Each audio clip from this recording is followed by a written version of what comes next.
Si quieres saber cuál es el proceso y los mecanismos para que un extranjero adquiera una propiedad en México, quédate hasta el final de este video.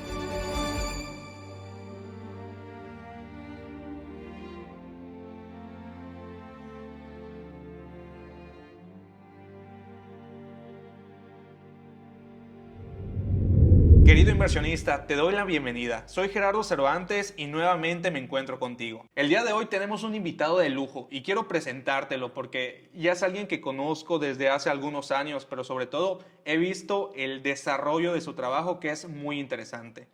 Él es maestro en Derecho Procesal, Constitucional y Amparo por la Facultad de Derecho de la Universidad Autónoma de Yucatán. De igual manera estudió Contaduría Pública en la Facultad de Contaduría y Administración de la UADY. Tiene un diplomado de Juicio de Amparo por la Suprema Corte de Justicia de la Nación. También ha participado en Gobierno del Estado como coordinador de Sedesol, también en Secretaría de Hacienda y como director en Secretaría del Trabajo. Y lo más importante es que tiene un corporativo enfocado a extranjeros y empresas. Y es por eso que estamos con Cristian Lara. Cristian, ¿cómo estás? Muy bien, Gerardo, muy contento aunque parezca Switch, la verdad es que estamos muy contentos de poder estar contigo, aprovechando igual la audiencia que tienes y pues sobre todo hablar de estos temas que pues al final del día son un poco complicados de poder conseguir la información, que es como que los procesos jurídicos que tienen los extranjeros en México y más cuando tratas de una zona tan especial como es Mérida, que está dentro de una zona restringida. Pero pues aquí estamos a la orden para lo que necesiten y pues agradecido contigo por la invitación. Excelente, muchas gracias, Cristian. Y la comunidad tiene muchas dudas. En este canal se ha hablado de mucha inversión inmobiliaria en el estado de Yucatán. Damos a conocer los diferentes proyectos en los que pues, los inversionistas pueden adquirir alguna propiedad, pero me ha tocado que llegan clientes que son del extranjero y muchas veces se les complica poder proceder para poder adquirir una propiedad. Pero antes de hablar con eso, me gustaría preguntarte, ¿cómo está el tema de los extranjeros en México? Fantástico. Pues fíjate que es una extraordinaria pregunta porque los extranjeros siempre han sido parte de las vivencias de México, desde antes de su constitución hasta después. Y podemos hablar de varios ejemplos, como por ejemplo la venida de los españoles que vinieron a estar en las tierras pertenecientes a los pueblos originarios de acá. Podemos hablar, y por ejemplo, de la segunda intervención francesa, de los americanos que siempre pues, han estado en el tema de las fronteras. Y sobre todo, pues diferentes países que han vuelto a Mérida y a México su hogar. Sin embargo, lo que sí hay que tener muy en cuenta el enfoque, es el crecimiento paulatino que ha tenido de unos años para acá. En datos de la Secretaría de Gobernación, para darte una idea, en el año 2020, con toda la pandemia, hubo una presencia de 16.2 millones de extranjeros en todo el país, dígase turistas, residentes temporales, permanentes, etc. El siguiente año hubo una presencia de 25.5 aproximadamente. Y el siguiente año, que es el 2022, con todo y que ya estamos fuera de la pandemia, hubo casi el doble con 39.5 millones de extranjeros estando actualmente en México, tanto los que residen acá como los que ingresan y van saliendo. Y es algo muy importante, ¿por qué? Porque si te pones a pensar, la población en promedio de todo México son 126 millones de mexicanos. Entonces estás hablando que 1 de cada 5 personas que vive acá actualmente pues Sí. están siendo extranjeros, ¿no? Y está padre porque viéndolo desde un tema un poquito más profundo, es que los extranjeros pues necesitan, si bien dependiendo mucho del plan de vida que ellos tengan, un muy buen porcentaje de esa población se queda en México. Y esa gente que se queda en México necesita trabajar, necesita invertir, necesita vivir, necesita acoplarse a la sociedad. Y es por eso ahí donde viene como que la importancia de platicar esos tipos de temas que agradezco mucho que pongamos en la mesa, porque es como que una nueva realidad, o como le están llamando actualmente, el nuevo sueño mexicano Sí. que están teniendo los extranjeros para poder residir en nuestro país. Y es un tema muy interesante, Cristian. Y como tú dices, a través de los años esto ha ido en aumento. Y a lo mejor mucho tiene que ver con 3 puntos que yo he notado que son muy comunes. Lo primero es que cuando me toca platicar con un extranjero, con un inversionista que normalmente es de Estados Unidos, Canadá, etcétera, ellos me comentan que se pueden dar una mayor calidad de vida aquí en Mérida a comparación de sus países. También están encantados con la parte de la seguridad y sobre todo la parte del turismo por todas las actividades naturales que ellos pueden realizar, que las playas, los cenotes y toda esta parte histórica que también mencionas, que es parte de la cultura maya, hablando exclusivamente de Yucatán.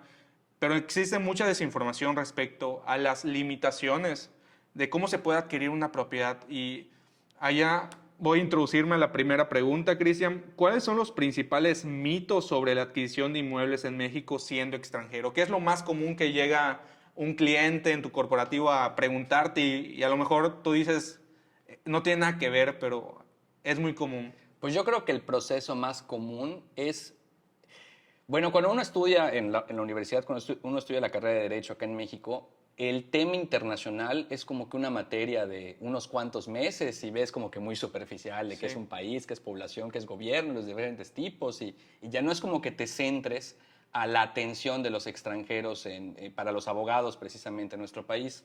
Y eso hace que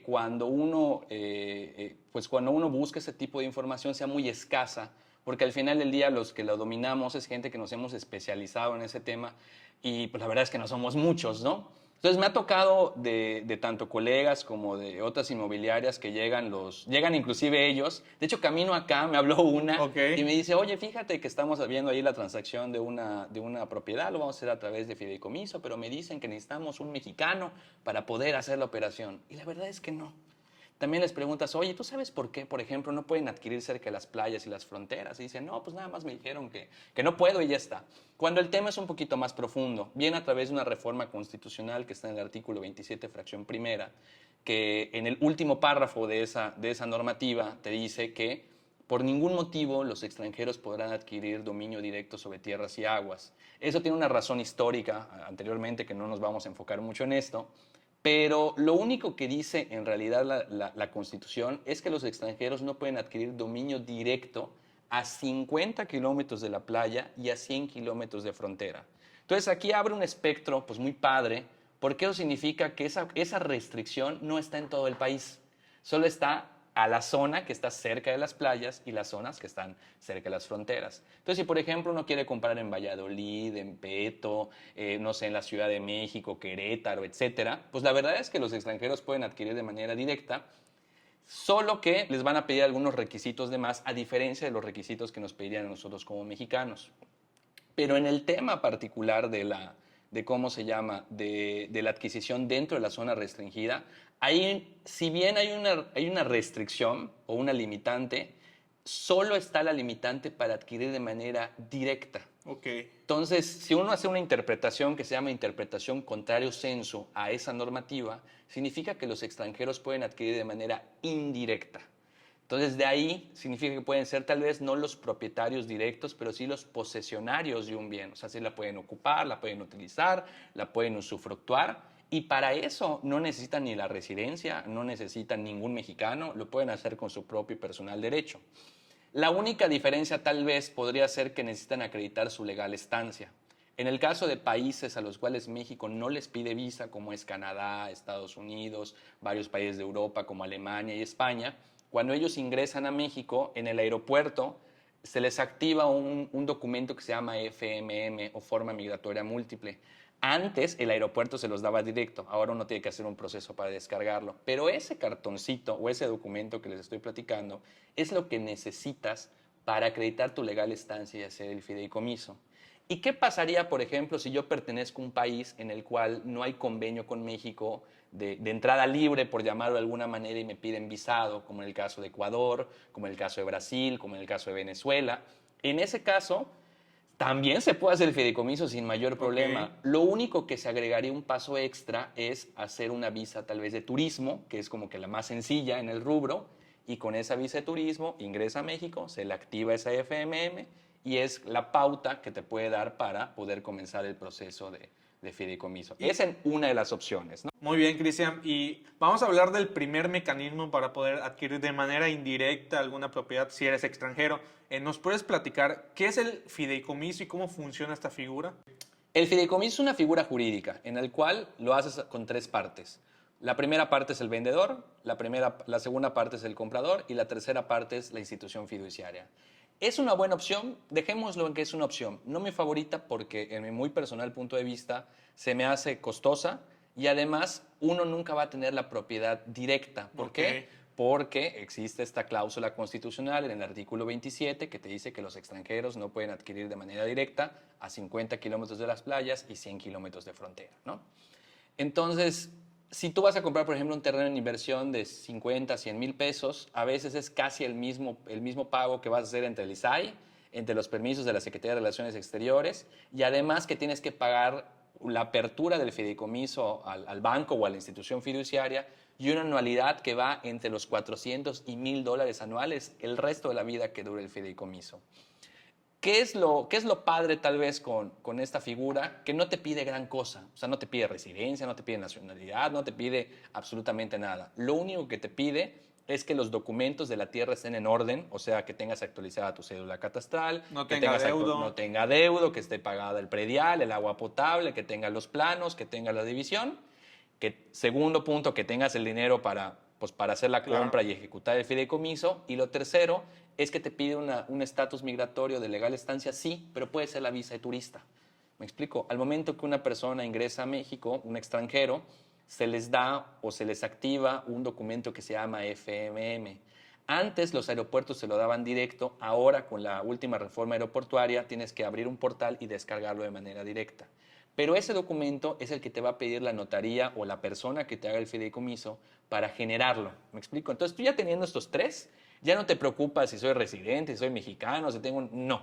Tú pones estos tres elementos en la mesa y puedes constituirlo al final del día.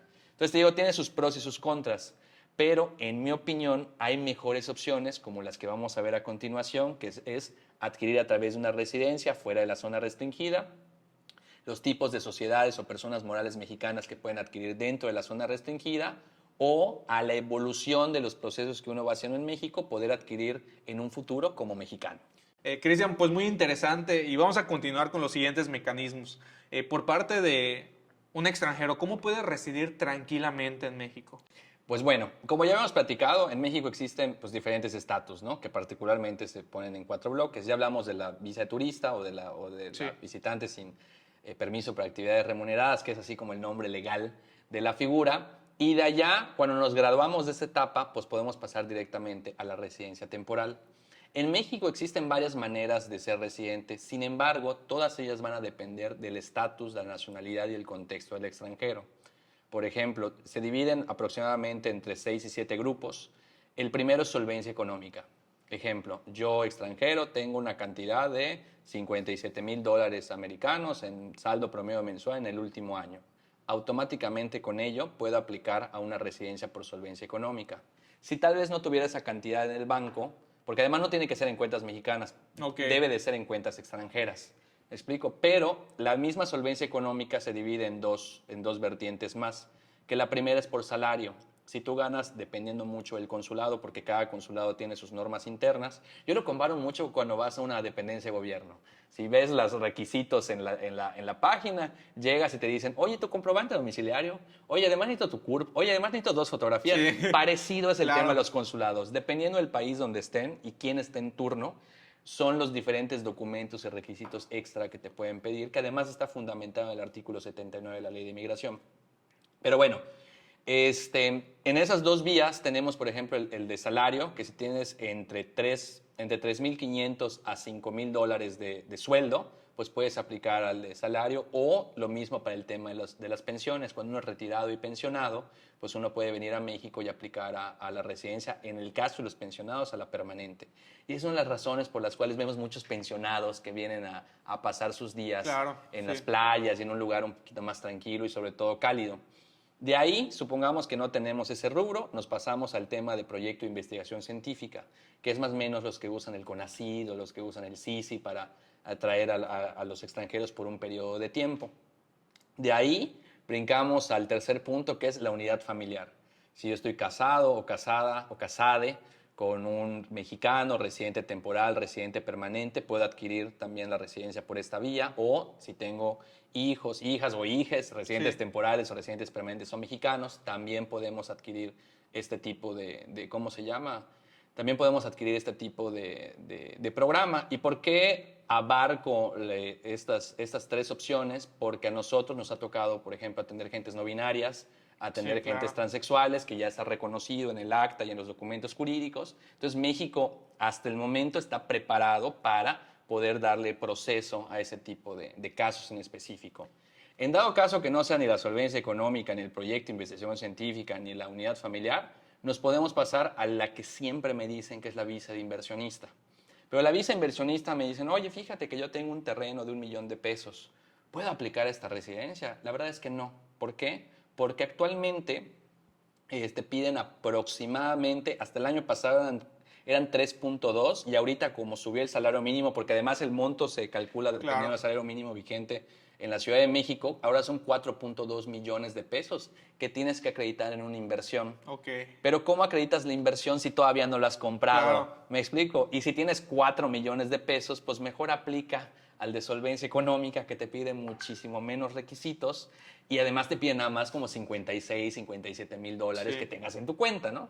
Si todo eso falla, quedan 3 opciones más, 2 en la ley y una que es un programa especial, que es la de residencia por estudiante, que está bien para hacer estudios en México, pero sí limita un poco los procedimientos que puedes hacer, la de la oferta de empleo, y por último hay un programa que se llama RNE. El RNE es un programa que no está en la ley, pero se creó a través de la pandemia, porque no sé si recordarás que cuando vino la pandemia, pues se cerraron las fronteras y Sí. se pararon los aeropuertos. Entonces lo que pensamos que iba a durar un mes, duró 2 2 años. Entonces muchos extranjeros pues se quedaron varados acá. Y como no era culpa de los extranjeros, entre otras razones político-globales, dan este programa que te dice, oye, si viniste antes a México y te quedaste ilegal pues, durante la pandemia, pues nosotros te vamos a dar una residencia temporal por 4 años y tu CURP. Y la verdad es un programa muy padre. Sí, sí. ¿Me explico?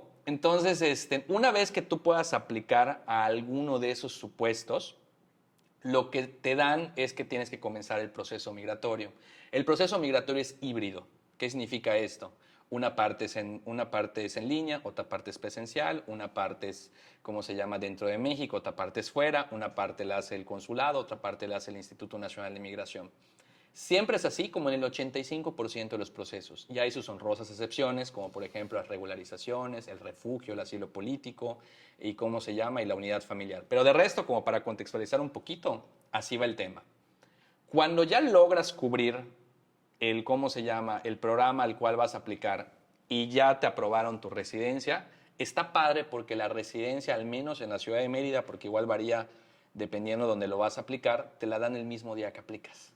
Oh, súper. Sí. Y cuando te lo dan, también la tarjeta, que sería como la Green Card mexicana, te la dan también el mismo día.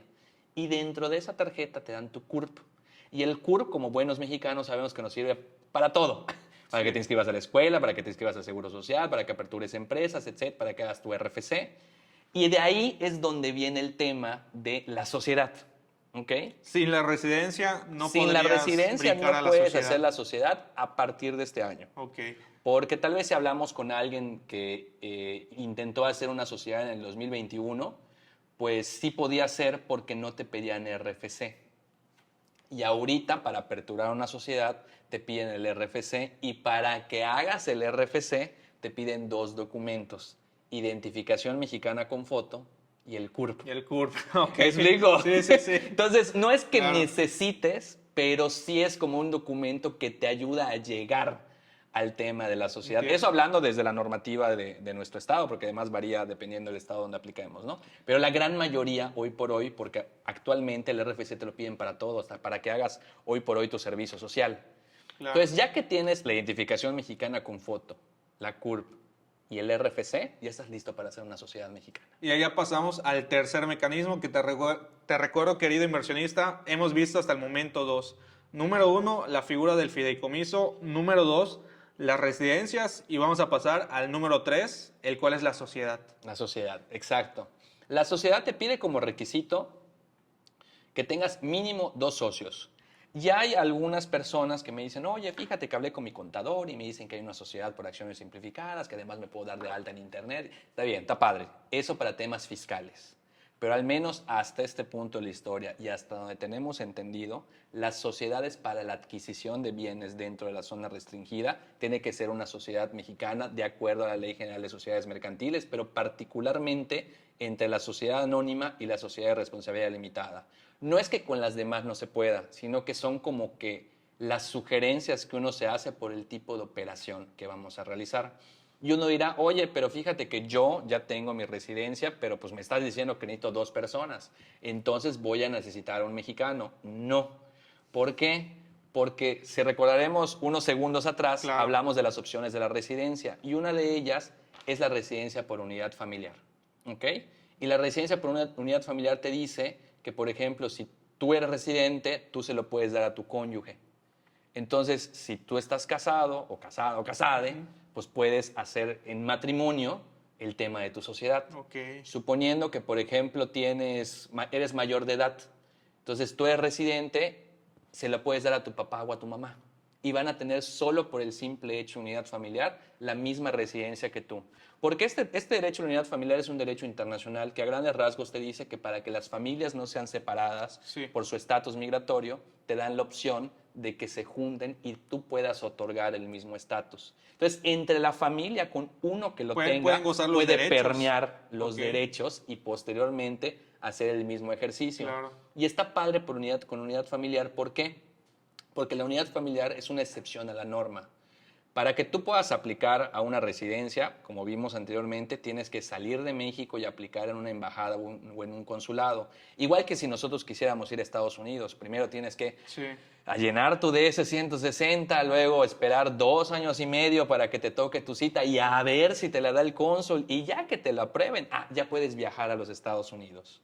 En el caso de México, particularmente en el tema de unidad familiar, no. Lo puedes hacer directamente acá, lo cual te acorta tiempo, dinero y esfuerzo y además no tienes que hacer el viaje. Entonces, cuando viajas con tu familia y ya tienes la residencia acá, estando en México, le puedes dar la residencia a los demás miembros. ¿Me explico? Sí. Es por eso que a veces de una manera que no lo hagan, porque además es un delito, te dicen, ¡ay, cásate! Sí. Cásate y se arregla. Bueno, esa Sí. es la razón jurídica por la cual Claro. la gente te dice malamente Sí. que te cases. ¿Y por qué digo malamente? Porque es un delito. O sea, sí te puedes ir a la cárcel por ¿cómo se llama? Por, uno, mentirle a una autoridad federal y dos, por hacer pues un proceso fraudulento, Claro, por llamarlo de sí. alguna manera, ¿no? Pero eso ya es otra historia. Es otro tema. Bueno, entonces ese es el tercer mecanismo. Y también hablamos bueno, vamos a estar hablando de la naturalización. ¿En qué consiste este mecanismo y cuánto tarda? Porque también el tiempo de los procesos creo que es algo importante que le puede preocupar a un extranjero. ¿Nos puedes platicar un poco sobre ello? Claro, la naturalización es una figura jurídica en la cual uno adquiere una nacionalidad diferente a la suya, ¿ok? Existen varios tipos de naturalización, pero particularmente los vamos a poner en estos bloques. Existe el ius soli, que es el derecho del suelo. Si un bebé, por ejemplo, nace en suelo mexicano, Ok. no sé si te recordarás Sí, en la sí, carrera sí. que dice, si un bebé nace en un avión o en un barco mercante, Ándale. se adquirirá la nacionalidad Sí, del barco. sí. Es lo mismo. Si un bebé nace acá, no importa qué nacionalidad sea, es mexicano. Oye, ¿y qué pasa con la nacionalidad del papá? Porque el papá es italiano y la mamá es escocesa y el abuelo es, etcétera. Nada. O sea, va a tener la nacionalidad mexicana y la nacionalidad de los Ya. padres. ¿Por Sí, qué? sí. Porque ahí vamos en el segundo tipo de naturalización, el ius sanguini o el derecho de la sangre. Ya. Si tú por tus venas corren sangre de la que sea, en teoría, dependiendo mucho del país, porque ahora se ha restringido mucho esta figura en Estados Unidos y en Canadá, puedes adquirir la nacionalidad por sangre. Y el tercero es el ius optandis o el ius iuris. ¿Y esto qué significa? Que es cuando tú haces un proceso legal en el cual optas de manera voluntaria para adquirir una naturalización. Que esta tercera es con la que voy a empatar un poco con las residencias. Cuando ya eres residente comienzas a hacer récord. Cada día que pasa en México comienzas a tener más y más derechos. Entonces, la ley de migración, el artículo 20, te dice que todo extranjero debe tener una residencia mínimo por 5 años para que pueda adquirir la naturalización mexicana. Pero, si te casas, por ejemplo, con un mexicano, ya solo son 2 años. Si tienes un hijo mexicano por nacimiento, ya solo son 2 años. Si eres miembro del país latinoamericano o de la península ibérica, solamente tienes que esperar 2 años. Okay. Entonces varía mucho. Y hay una figura que particularmente se aplica un poquito en algunos consulados, y yo lo he visto mucho en el estado de Yucatán, que cuando uno se va a naturalizar, en la naturalización que todos conocemos, tienes que esperar tantos números de años, tienes que ser residente primero, luego brincar a la permanente, luego presentar un examen, cantar el himno nacional, aprender a hablar español, sacar tu acta de antecedentes no penales. Es un proceso un poquito tequioso, largo. Y ya que después pasas todo eso, mandas la valija diplomática a la Ciudad de México y esperas como 6 meses a que te resuelva. Un show, ¿no? Un proceso de 6 años, vamos a suponerlo. Si no estás en ese esquema de los que acabo de mencionar. Pero el estado de Yucatán particularmente tiene una figura que te dice que si tienes, eso va más enfocado al ius sanguíneo, que si tienes un papá mexicano por nacimiento, ese proceso dura 2 meses y no tienes necesidad de la residencia, ni tienes que hablar español, ni tienes que presentar ningún examen, ni absolutamente nada. Lo puedes hacer de manera directa. Hay una señora que vive en el Cerro, California, y no sabe hablar español, y ella viene porque iba a comprar un desarrollo en la playa. Y cuando nosotros vamos a atender a alguien, les enviamos un formulario de la oficina que nos llenen previamente antes de atenderlos para ya por adelantado tener la estrategia. Okay. Exacto, en vez de conectarnos y decir, ¿de dónde eres? ¿Y cuántos años tienes? Entonces ya nos vamos directo. Entonces me acuerdo que platicando con ella dije, oye, te tengo una mala noticia, no vas a ser residente, pero te podemos hacer mexicana. ¿Por qué? Porque en el formulario había puesto 2 factores importantes. Uno, que su mamá desafortunadamente ya no estaba con nosotros, pero su mamá era mexicana por nacimiento, había nacido en la Ciudad de México. Y como su mamá pues, no convivió mucho con ella, nunca aprendió a hablar español, solo aprendió a hablar el idioma del papá. Sí. Entonces me dijo, oye, tengo que viajar a México. Y le dije, no, porque actualmente, como está la ley en Yucatán, me puedes mandar tus documentos y nosotros te podemos representar. Bueno, para hacerte el cuento corto, en 2 meses ya tenía su acta de nacimiento yucateca. Yucateca, sí. Porque en el acta de nacimiento aparece precisamente del estado de Yucatán. Y cuando cuento esa historia me dicen, oye, ¿qué va a pasar con la nacionalidad americana? Absolutamente nada. La conservas. Si tú ves el acta de nacimiento yucateca, dice lugar de nacimiento, California. Listo. Sí. Entonces, esa es una buena opción y muy noble para la gente que esté en este esquema, por llamarlo de alguna manera, y quiera tener más directa la nacionalidad, ¿no? Cristian, y ya hablamos de los mecanismos para poder adquirir siendo extranjero de manera indirecta, que recordemos que son los que vimos anteriormente, si estamos a más de 50 kilómetros de la playa o más de 100 kilómetros de frontera. Una vez cruzando, por así mencionarlo, a kilómetro 51 o kilómetro 101 de frontera, ¿ya se puede adquirir de manera directa siendo extranjero? La respuesta corta es sí se puede. ¿Por qué? Porque la restricción constitucional solamente te pide que no puedes adquirir a menos de 50 kilómetros de la playa o a menos de 100 kilómetros de frontera. Pero fuera de eso, no dice mayor tema. Tal vez algunos estados, dependiendo mucho de la normativa interna que tengan, pueden mandar algún requisito extra, pero eso ya dependerá de la legislación de cada uno de esos sectores. Lo único que sí te piden es un permiso de adquisición fuera de la zona restringida que te da la Secretaría de Relaciones Exteriores.